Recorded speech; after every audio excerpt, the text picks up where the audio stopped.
রাজধানী ঢাকার বুকে বসবাস করেও গ্যাসের জন্য হাহাকার। সকালে গ্যাস থাকে, আবার দুপুর থাকে না, দুপুর থেকে রাত্রে থাকে না। এটা অনেকদিন যাবত এই সমস্যা। আবার মাঝে মাঝে দেখা গেছে এই যে কিছুদিন আগেও গ্যাস ছিল না, প্রায় কয়দিন 15 দিন গ্যাস ছিলই না। এ যেন এক অবিশ্বাস্য বাস্তবতা।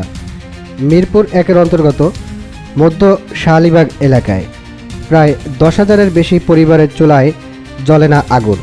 থাকেই না আপনার যখন মাস দুয়েকের বেশি হবে থাকেন। আমরা বিভিন্ন অফিসে গেছি, বিভিন্ন আমরা তো গ্যাস বিল দিতেছি, আমাদের সম্পূর্ণ বিলটা আমরা পরিশোধ।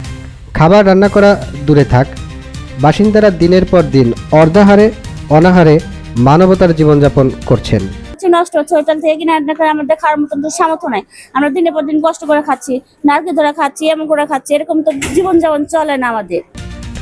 এ সংকট শুরু হয় কয়েক মাস আগে, তবে গত 14 এপ্রিল 2025 তারিখ থেকে গ্যাস সরবরাহ পুরোপুরি বন্ধ। প্রায় আমরা 2 বছর যাবত।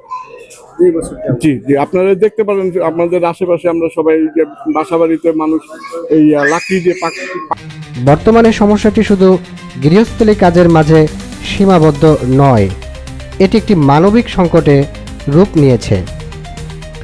60 বছর বয়সী এহতেশামুল হক বাবু বলেন, আমার স্ত্রী অসুস্থ, তার জন্য প্রতিদিন নরম কিছু রান্না করতে হতো। এখন কেরোসিনের চুলায় আধা পাকা চাল সেদ্ধ করে চলছি।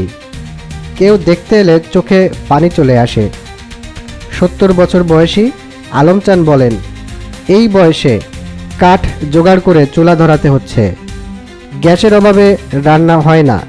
ছেলে মেয়েদের সমস্যা, বাচ্চাদের ঠিক মতো খাওয়ান দিতে পারি না, লাড়কিতে রাঁধতে রাঁধতে দেরি হয়ে যায়, বিকাল হলে রান্না লাগে, রাতের বেলা তো রান্না যায় না, সকালেও বাচ্চাদের নাস্তা বানিয়ে দিতে পারি না। শাহ আলী বলেন, প্রতিদিন সকালবেলা উঠে দেখি গ্যাস নেই, অফিসে যেতে হয় না খেয়েই। আমাদের এলাকাটাই যেন ভুলে গেছে তিতাস।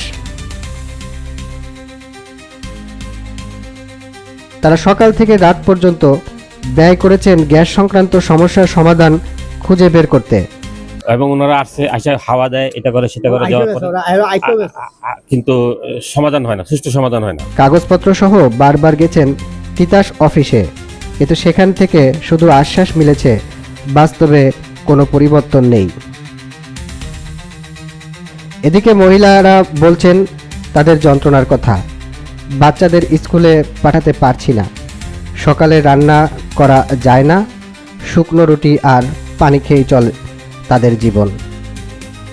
দেখাইলাম যে ওইভাবে রান্না করি, এভাবে চলতেছে আজকে 2 বছর যাবত। তারপর ধরেন বাচ্চাদের মাদ্রাসায় যাওয়া আসা বা স্কুলে যাওয়া আসা, অফিস আদালত, তারপর ধরেন এভাবে চলতেছে। এদের নাস্তা পানি মানে সবকিছুতেই সমস্যা, আমাদের কিনে খেতে হয়। আর কিছু কিছু ফ্যামিলি তো আছে কিনে খাওয়া সম্ভব না, ফ্রিজ থেকে বার করে ঠান্ডা বাচ্চাদের ঠান্ডা খাওয়ানো হয়। আমার 3টা ছোট বাচ্চা, তাদের কান্না শুনে বুকটা ফেটে যায়, কিন্তু কিছুই করতে পারি না। ছেলেমেয়েরা স্কুল কলেজে যা, তাদের খাবার দাবার কোনো কিছু করতে পারতেছি না, খুব কষ্ট হচ্ছে আমাদের। অত্র এলাকার বাসিন্দারা জানান, তারা তিতাস গ্যাস অফিসে বহুবার অভিযোগ করলেও কার্যকরী কোনো পদক্ষেপ নেয়নি তিতাস কর্তৃপক্ষ।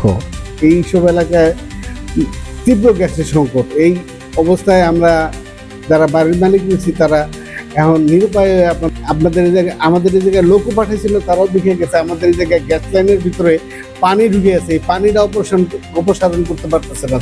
তারা আসে না, তারা এসে ব্যক্তি মালিকানাধীন বাড়িতে কাজ করে উপদেষ্টার নিকট তাদের আবেদন জানিয়ে বলেন, আমাদের কষ্টের কথা শুনুন, আমাদের পরিবারগুলো বাঁচান, গ্যাস না থাকলে এই শহরে বেঁচে থাকার উপায় নেই। নাজমুল হাসান নাইম, NNBD, ঢাকা।